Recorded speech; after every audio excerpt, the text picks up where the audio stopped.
തനിക്കെന്തോ പറയാനുണ്ടെന്ന് പറഞ്ഞേ? അല്ല, ഞാൻ പറയാൻ വരുന്നത് എന്താന്നൊന്ന് പറയടോ. സാർ ടെൻഷൻ ആവരുത്. കണ്ടോ, ടെൻഷൻ ആക്കിയല്ലോ താൻ.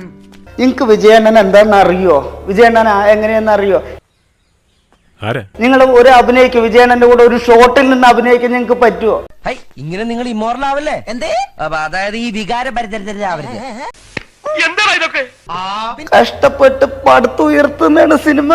അത് ഞാൻ റിവ്യൂ പറയാൻ എനിക്ക് അറിയില്ല. റിവ്യൂ പറയാൻ എന്തിനാ പൊന്നെ?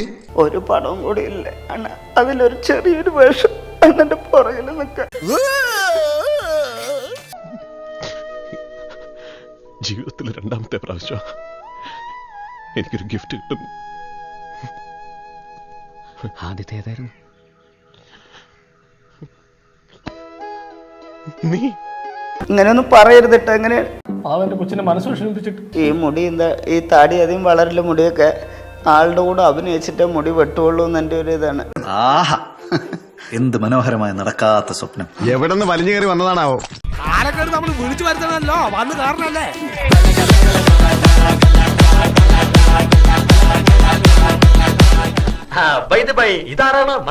ഇന്ന് നമ്മുടെ കൂടെയുള്ളത് പെരുമാനി സിനിമയുടെ റിവ്യൂ പറഞ്ഞ് വൈറലായിട്ടുള്ള ഉണ്ണിക്കണ്ണൻ.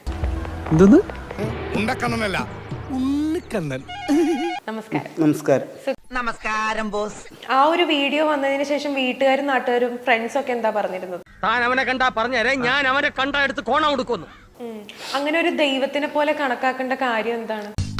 മണ്ണിലും വിണ്ണിലും തൂണിലും തുരുമ്പിലും എല്ലായിടത്തും ദൈവമുണ്ട്. ദ്രോഹി, നീ കാരണം ഞാൻ ഇന്നൊരു ഗതികിട്ട പ്രേതമായിട്ട് അലയാണ്. എന്താ പറയാ, വീടിന്റെ ഫ്രണ്ടിൽ ഒരാൾ ഇരുന്ന് കരയുമ്പോ അങ്ങനെ കാണാനുള്ള ഒരു മനസ്സൊന്നും ആള് കാണിച്ചില്ല. ആളന്ന് അവിടെ ഉണ്ടായില്ല. ആള് എനിക്കറിയാം നീ ഇങ്ങനെയൊക്കെ പറയാനെങ്കിലും നിന്റെ മനസ്സ് നീറണമെന്ന്. എനിക്ക് വിജയണ്ണനെ പറഞ്ഞ അത്ര ഇഷ്ടമാണ് ആളുടെ സിനിമയിലൊന്ന് അഭിനയിക്കുക. സമൂഹത്തിന് എന്തെങ്കിലും നന്മ ചെയ്യണമെന്ന് ആഗ്രഹിക്കുന്ന ഒരു പാവം സാമൂഹ്യ പ്രവർത്തകൻ. പിന്നെ ആള് ഓരോ വാക്ക്, ഓരോ മോട്ടിവേഷൻ്റെ അതൊക്കെ നമ്മുടെ ശരിക്ക് ഹൃദയത്തിൽ തങ്ങി നിൽക്കുന്ന പോലെയാണ്. ഞാൻ ഈ പറഞ്ഞ ഡയലോഗ് ആർഭാടായിട്ടൊന്നും ഫീൽ ചെയ്തില്ല. വിജയ്ക്ക് അഭിനയിക്കാനൊന്നും അറിഞ്ഞൂടാ, അല്ലെങ്കിൽ അയാൾ എന്തെന്നാ കടന്ന് കാണിക്കണത്, വെറുതെ അവിടെ ഇവിടെ ഇടിച്ചിടിച്ച് അങ്ങനെ നടക്കുന്ന വലിയ അഭിനയവും കാര്യങ്ങളും ഒന്നുമില്ല എന്നുള്ള രീതിയിൽ ഞാൻ പറഞ്ഞ എന്റെ അടുത്ത് എന്താ പറയാ? ആഞ്ജനേയ സ്വാമി എല്ല് കൂടുതലാ, അതായി ഇളക്കം. സാരമില്ല, ആയാലും നമുക്ക് ഓടിക്കാം. നിങ്ങക്ക് വിജയണ്ണൻ എന്താന്ന് അറിയോ? എനിക്കൊന്നും അറിയില്ല സാർ. വിജയണ്ണൻ എങ്ങനെയെന്ന് അറിയോ? നിങ്ങൾ ഒരു അഭിനയിക്കും വിജയണ്ണന്റെ കൂടെ ഒരു ഷോട്ടിൽ നിന്ന് അഭിനയിക്കാൻ നിങ്ങൾക്ക് പറ്റുമോ? എന്നെ ഒന്ന് കൺട്രോൾ ചെയ്യാൻ ഈ വീട്ടിൽ ആരും ഇല്ലെന്ന്. എനിക്ക് വിജയണ്ണനെ കുറച്ച് ഇങ്ങനെ പറയുമ്പോ എനിക്ക് സഹിക്കണില്ല. നിങ്ങൾ അത് വിജയണ്ണൻ നിൽക്കുന്ന സ്ക്രീനിൽ ഒരു ഷോട്ടിൽ നിങ്ങൾക്ക് അഭിനയിച്ച് കാണിക്കാൻ പറ്റുമോ? ഈ വലിയവനാടാ വലിയവൻ. അങ്ങനെയൊന്നും പറയരുത്. എനിക്ക് അത്ര ഇഷ്ടമാണ്. ഇങ്ങനെയൊന്നും പറയരുത്. ആരെങ്കിലും ചത്ത ഇങ്ങനെ കിടന്ന് പോവാൻ ഇങ്ങനെയൊന്നും പറയരുതിട്ട്. എങ്ങനെ വെറുതെ ആണെങ്കിൽ അങ്ങനെ ഒന്നും പറയല്ലേ. ചേട്ടന് ഇമോഷണലി കുഴപ്പമില്ലല്ലോ. ചേട്ടൻ എന്തിനായിട്ട് എങ്ങനെയൊക്കെ ചെയ്യണേ? അത്രയും ഒരു ആരാധന തോന്നാൻ എന്താ ഇത്ര ഒരു? ആരാധന എനിക്ക് പണ്ടേ ഇഷ്ടമാണ്. കൂടെ നിന്ന് വല്ല ഫോട്ടോ വല്ലതും എടുക്കണമെങ്കിൽ എടുത്തോളൂ, എനിക്ക് സ്വല്പം ധൃതി. അല്ലാതെ എനിക്ക് എല്ലാവരും ഇഷ്ടമാണ്. വിജയണ്ണൻ അങ്ങനെ രാഷ്ട്രീയത്തിൽ ഇറങ്ങിയത് കൊണ്ട് മാത്രമാണ്. അതിനു വേണ്ടിയിട്ട് ഒരാൾക്കാർ എന്തൊക്കെ കമന്റാ പറയുന്നത്. ഒരുപാട് നാളായി വിജയണ്ണനെ കാണാൻ വേണ്ടിയിട്ട് ഞാൻ മുടിയും താടിയൊക്കെ വളർത്തിയിട്ട്. ജീവിതം അറിയാതെ കയ്യിൽ നിന്ന് പോകുന്ന ആൾക്കാരുണ്ട്.